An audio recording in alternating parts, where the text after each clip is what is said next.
افغان طالبان رجیم کے 4 سالہ دور میں انسانی حقوق کی سنگین پامالیاں ماورائے عدالت قتل اور جبری گمشدگیوں کا المناک سلسلہ جاری ہے۔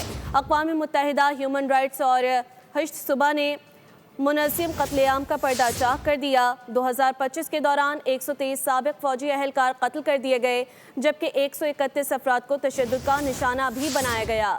افغان طالبان رجیم کے 4 سالہ دور میں انسانی حقوق کی سنگین پامالیاں کی گئیں، ماورائے عدالت قتل اور جبری گمشدگیوں کا المناک سلسلہ جاری ہے۔ اقوام متحدہ ہیومن رائٹس اور ہشت صوبہ نے منظم قتل عام کا پردہ چاک کر دیا۔ 2025 کے دوران 123 سابق فوجی اہلکار قتل کر دیے گئے، جبکہ 131 افراد کو تشدد کا نشانہ بنایا گیا۔ افغان طالبان رجیم کے 4 سالہ دور میں انسانی حقوق کی سنگین پامالیاں کی گئیں، ماورائے عدالت قتل بھی کیا گیا اور جبری گمشدگیوں کا المناک سلسلہ اب بھی جاری ہے۔ اقوام متحدہ ہیومن رائٹس اور ہشت صوبہ نے منظم قتل عام کا پردہ چاک کر دیا۔